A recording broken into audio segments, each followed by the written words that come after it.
1 जुलाई 2002। समय रात 8:10। मास्को के डोमोडेडोवो इंटरनेशनल एयरपोर्ट पर 45 बच्चों समेत कुल 60 पैसेंजर्स फ्लाइट का इंतजार कर रहे थे। 30 मिनट बाद करीब 8:48 पर भेस्केरियन एयरलाइंस की फ्लाइट 2937 ने 60 पैसेंजर तथा 9 क्रू मेंबर के साथ मास्को से बार्सिलोना जाने के लिए उड़ान भरी। इस प्लेन को 3000 किलोमीटर की दूरी 4 घंटे और 20 मिनट में तय करनी थी। रात करीब 11 बजे प्लेन ने स्विट्जरलैंड के एयर स्पेस में एंटर किया। ये एयर स्पेस एक private Swiss air space control company sky guide के द्वारा कंट्रोल किया जा रहा था। रात के 11 बजे कंट्रोल रूम में एयर ट्रैफिक कंट्रोलर के रूप में पीटर नील्सन अपने एक साथी के साथ मौजूद थे। 1 जुलाई को सुबह से लेकर शाम तक एयर ट्रैफिक के हिसाब से बड़ा बिजी दिन था, लेकिन रात के समय 11 बजे के बाद उस पूरे एयर स्पेस में मौजूद किसी भी एयरपोर्ट पर किसी भी प्लेन के लिए लैंडिंग शेड्यूल नहीं थी तथा उस एयर स्पेस से गुजरने वाला एयर ट्रैफिक भी काफ़ी हद तक कम हो गया था। इसलिए रात के 11 बजे पीटर का कलीग्स अपने वर्क स्टेशन की भी जिम्मेदारी पीटर को संभला कर ब्रेक के लिए चला गया। यानी पीटर अब दो वर्क स्टेशन की जिम्मेदारी संभाल रहे थे। जहां पहले रडार सिस्टम पर एयर स्पेस का ट्रैफिक शो हो रहा था, तो दूसरे रडार सिस्टम पर एयरपोर्ट पर लैंड होने वाले प्लेन्स की मॉनिटरिंग की जा रही थी। 11:06 पर फ्लाइट 2937 ऑस्ट्रेलिया के ऊपर 36,000 फीट के एल्टीट्यूड पर उड़ान भर रही थी। प्लेन में मौजूद सब लोग आश्वस्त थे कि 2 घंटे बाद वो बार्सिलोना पहुंच जाएंगे, लेकिन कोई नहीं जानता था कि उनसे 600 किलोमीटर दूर उनकी मौत उड़ान के लिए तैयार हो रही थी। 11:06 पर एक DHL फ्लाइट 611 ने बर्गेमो से ब्रुसेल्स जाने के लिए उड़ान भरी। करीब 11:10 पर पीटर नील्सन को सूचित किया गया कि उनके मेन रडार सिस्टम को मेंटेनेंस के लिए बंद कर दिया गया है, इसलिए अब उन्हें बैकअप सिस्टम का यूज करना पड़ेगा।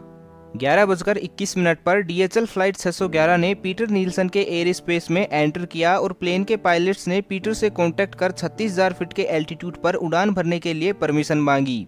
परमिशन देने से पहले नील्सन ने एयर ट्रैफिक को रेगुलेट किया और नॉर्मल कैलकुलेशन करने लगे कि इस एल्टीट्यूड और इसी रूट पर कोई दूसरी प्लेन तो नहीं है। लेकिन तभी दूसरे रडार सिस्टम पर एक डिलेड एयरबस फ्लाइट AEF 1135 का मैसेज आया कि उन्हें पास के एयरपोर्ट पर लैंडिंग करनी है। इसलिए पीटर अपना काम बीच में छोड़कर सेकंड रडार सिस्टम पर मूव कर गए। पीटर ने पास के एयरपोर्ट टावर से कांटेक्ट करने की कोशिश की, लेकिन उनका फ़ोन वर्क स्टेशन पर मेंटेनेंस प्रोग्राम के चलते काम नहीं कर पा रहा था।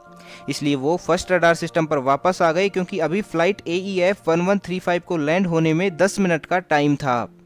फर्स्ट रडार सिस्टम पर आने के बाद पीटर ने DHL फ्लाइट को 36,000 फीट के एल्टीट्यूड पर उड़ान के लिए मंजूरी दे दी और वापस पास के एयरपोर्ट टावर से कांटेक्ट करने की कोशिश करने लगे। घटना से करीब 2 मिनट पहले DHL फ्लाइट को 36,000 फीट पर उड़ान की मंजूरी मिलने के बाद उन्होंने अपना एल्टीट्यूड 36,000 फीट कर दिया। उधर दूसरी तरफ फ्लाइट 2937 जो बार्सिलोना जा रही थी, वो भी 36,000 फीट की ऊंचाई पर ही उड़ान भर रही थी। यानी घटना से 2 मिनट पहले दोनों प्लेन सेम एल्टीट्यूड पर एक दूसरे से 44 किलोमीटर दूर थी और साउंड की स्पीड से भी तेज स्पीड से एक दूसरे की तरफ आ रही थी। यहाँ समस्या की बात यह थी कि दोनों प्लेन्स का एयर रूट क्रॉस कर रहा था, यानी जिस स्पीड से दोनों प्लेन चल रही थी उसके अकॉर्डिंग स्विट्जरलैंड के ऊपर दोनों प्लेन आपस में टकरा सकती थी। घटना से करीब 43 सेकंड पहले एयर ट्रैफिक कंट्रोलर पीटर को स्थिति की गंभीरता का एहसास हुआ और उसने तुरंत फ्लाइट 2937 से कांटेक्ट कर पायलट्स को तुरंत ही डिसेंट परफॉर्म करने के लिए कहा। पीटर ने रशियन पायलट्स को निर्देश दिया कि तुरंत ही वो अपनी प्लेन का फ्लाइट लेवल 360 से डाउन करके 350 पर लेकर आएं। लेकिन इस निर्देश के 1 सेकंड बाद ही फ्लाइट 2937 का ट्रैफिक कोलिजन अवॉइडेंस सिस्टम या TCA सिस्टम बीप की आवाज़ के साथ बज उठा और पायलट्स को तुरंत ही प्लेन का एल्टीट्यूड हाई करने का निर्देश दिया। एग्जैक्टली उसी टाइम DHL फ्लाइट का TCA सिस्टम भी बीप की आवाज़ के साथ पायलट्स को वार्न करने लगा और फ्लाइट का एल्टीट्यूड तुरंत लो करने का निर्देश दिया। इसलिए DHL फ्लाइट के पायलट्स ने TCA सिस्टम के निर्देशों के अकॉर्डिंग फ्लाइट का लेवल डाउन करना शुरू कर दिया। लेकिन उधर दूसरी तरफ फ्लाइट 2937 के पायलट्स कंफ्यूज हो गए कि एयर ट्रैफिक कंट्रोलर के निर्देश को माना जाए या TCA सिस्टम को फॉलो किया जाए। तभी पीटर ने दोबारा से अपनी बात दोहराई और फ्लाइट 2937 के पायलट को डिसेंट परफॉर्म करने के लिए कहा। फाइनली रशियन पायलट्स ने कंट्रोलर की बात मानने का निर्णय लिया और प्लेन का एल्टीट्यूड डाउन करना स्टार्ट कर दिया। यानी इस समय दोनों ही प्लेन डिसेंट पर थे और करीब 3 से नीचे की तरफ आ रहे थे, जो फ्लाइट 2937 के TCA सिस्टम के बिल्कुल विपरीत था। दरअसल ट्रैफिक कोलिजन अवॉइडेंस सिस्टम या टीसीए सिस्टम प्रत्येक प्लेन में एक ऐसा ऑटोमेटिक सिस्टम होता है जो प्लेन के एल्टीट्यूड, स्पीड और हेडिंग का यूज करके प्लेन के चारों ओर एक 3D मैप बनाता है और लगातार इस मैप की इंफॉर्मेशन आसपास के प्लेन्स को ट्रांसमिट करता रहता है। जैसे ही कोई प्लेन इस मैप में एंटर करती है तो ये सिस्टम पायलट को वार्न करता है और सिचुएशन के हिसाब से एक प्लेन को डिसेंड और एक प्लेन को क्लाइंब करने के निर्देश देता है। उधर कंट्रोल रूम में जब पीटर ने देखा कि फ्लाइट 2937 ने उनके निर्देश की पालना करके फ्लाइट लेवल डाउन कर लिया है तो वो आश्वस्त हो गए कि सब कुछ ठीक हो गया। इस समय पीटर इस बात से अनजान थे कि डीएचएल फ्लाइट ने भी अपना फ्लाइट लेवल डाउन कर लिया है, क्योंकि फ्लाइट 2937 के साथ लगातार कांटेक्ट में रहने के कारण डीएचएल फ्लाइट के पायलट्स पीटर से कांटेक्ट नहीं कर पा रहे थे, जिसकी वजह से वो ये बता ही नहीं पाए कि उन्होंने भी अपना फ्लाइट लेवल डाउन कर लिया है। वहीं मेन रडार सिस्टम के अंडर मेंटेनेंस के चलते पीटर बैकअप मोड का यूज कर रहे थे, जिसमें एक जरूरी emergency feature visual STCA alarm system मौजूद ही नहीं था, जो ऐसी सिचुएशन होने पर रेड साइन के साथ जोर जोर से खतरे का संकेत देता है। इसी वजह से पीटर को इस सिचुएशन की रियल स्थिति का अंदाजा ही नहीं हुआ और वो आश्वस्त होकर सेकंड रडार सिस्टम पर लैंड होने वाली प्लेन से कांटेक्ट करने लगे। जबकि दूसरी तरफ दोनों प्लेन्स में टीसीए सिस्टम अभी भी पायलट्स को वार्न करते जा रहा था और दोनों ही पायलट अपनी डिसेंट रेट लगातार बढ़ाते जा रहे थे।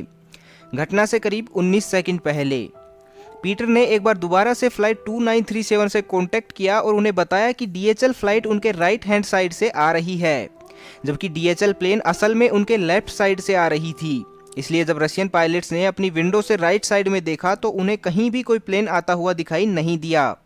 लेकिन घटना से 3 सेकंड पहले अचानक रशियन क्रू का ध्यान प्लेन की लेफ्ट साइड में गया तो उन्हें डीएचएल फ्लाइट आती हुई दिखाई दी और पायलट ने तुरंत ही प्लेन को ऊपर ले जाने का पूरा प्रयास किया। लेकिन अचानक से नीचे जाती हुई प्लेन को मात्र 2 से 3 सेकंड में ऊपर ले जाना इम्पॉसिबल था। इसलिए 2 सेकंड बाद ठीक 11:35 और 32 सेकंड पर 34,890 फीट के एल्टीट्यूड पर जर्मनी के ऊपर डीएचएल फ्लाइट 2937 को चीरते हुए आगे निकल गई। इस टक्कर की वजह से फ्लाइट 2937 4 टुकड़ों में टूटकर अलग हो गई और प्लेन का आगे वाला हिस्सा सीधे वर्टिकली जमीन से टकरा गया, जबकि प्लेन का पीछे वाला हिस्सा हवा में स्पिन करते हुए कुछ सेकंड बाद जमीन पर आकर गिरा। ये टक्कर इतनी भयानक थी कि फ्लाइट 2937 में मौजूद 45 बच्चों समेत 60 यात्री और 9 क्रू मेंबर्स में से कोई भी सरवाइव नहीं कर पाया। वहीं दूसरी तरफ डीएचएल फ्लाइट को भी टक्कर की वजह से काफी नुकसान हुआ। इस टक्कर की वजह से डीएचएल फ्लाइट की टेल पूरी तरह टूट चुकी थी और डीएचएल प्लेन अनकंट्रोल होकर हवा में स्पिन करने लगा। करीब 2 मिनट तक स्ट्रगल करने के बाद डीएचएल फ्लाइट घटनास्थल से 7 किलोमीटर दूर जंगलों में क्रैश हो गई। लेकिन गनीमत ये रही कि पायलट ने किसी तरह प्लेन को कंट्रोल करके इसे इस तरह क्रैश करवाया कि प्लेन में मौजूद 2 लोगों को छोड़कर बाकी सभी लोग सुरक्षित बच गए।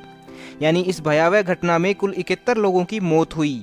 बाद में की गई जांच में पता लगा कि इस घटना के लिए कहीं ना कहीं air space control company sky guide की लापरवाही ही जिम्मेदार थी, क्योंकि जिस वक्त ये घटना हुई उस टाइम दो वर्क स्टेशन को ऑपरेट करने के लिए केवल एक ही कंट्रोलर मौजूद था, जिसकी वजह से घटना के अंतिम क्षणों में उसका mostly time second work station पर फ्लाइट AEF 1135 को डील करने में ही चला गया। इसके अलावा घटना के टाइम ही main radar image processing system पर मेंटेनेंस का काम चल रहा था, जिसकी वजह से पीटर को बैकअप सिस्टम का यूज करना पड़ा। लेकिन बैकअप सिस्टम में सबसे जरूरी emergency feature visual STCA alarm system मौजूद ही नहीं था, जो ऐसी किसी सिचुएशन में कंट्रोलर को वार्न करने का काम करता है। इन सब के अलावा ground based optical collision warning system, जो 2 फ्लाइट्स के टकराने की सिचुएशन का अंदाजा लगाकर करीब टक्कर से 2.5 मिनट पहले ही कंट्रोलर को आगाह कर देता है कि इन 2 फ्लाइट्स के मध्य टक्कर हो सकती है, उसे भी मेंटेनेंस के नाम पर बंद कर दिया गया था। जबकि दूसरी तरफ पीटर नील्सन को इस बारे में कुछ पता ही नहीं था कि इस सिस्टम को ऑफ कर दिया गया है। मतलब पीटर नील्सन आश्वस्त था कि अगर ऐसी कोई सिचुएशन आएगी तो उसे 2.5 मिनट पहले ही पता लग जाएगा और वो सब कुछ संभाल लेगा। कुछ रिपोर्ट्स के अकॉर्डिंग जिस टाइम दोनों प्लेन्स तेजी से एक दूसरे की तरफ बढ़ रहे थे तो उस टाइम घटनास्थल से 1080 किलोमीटर दूर जर्मनी में एक एयर स्पेस कंट्रोल रूम में बैठे कंट्रोलर को इस सिचुएशन का पता लग गया था। लेकिन अकॉर्डिंग टू एविएशन रूल वो ऐसे किसी प्लेन से कांटेक्ट नहीं कर सकता था जो उसके एयर स्पेस से बाहर हो। इसलिए उसने करीब 11 बार पीटर नील्सन को कॉल करके वार्न करने की कोशिश की, लेकिन यहाँ मेंटेनेंस प्रोग्राम के चलते सब कुछ गड़बड़ हो रहा था, इसलिए वो पीटर से कांटेक्ट कर ही नहीं पाया। तो आपका इस बारे में क्या सोचना है कि इस घटना के लिए air traffic controller Peter Nielsen जिम्मेदार थे या स्काई गाइड कंपनी की लापरवाही? कमेंट करके ज़रूर बताइएगा। और अगर आप चाहते हैं कि मैं इस सीरीज का दूसरा पार्ट भी लेकर आऊं तो बस आपको कमेंट करके मुझे बताना है। मैं मिलता हूं आपसे अगले शनिवार को शाम 6 बजे एक नए रहस्य के साथ। तब तक के लिए खुश रहें, मस्त रहें, हंसते रहें। भगवान करे आप सभी का दिन शुभ हो।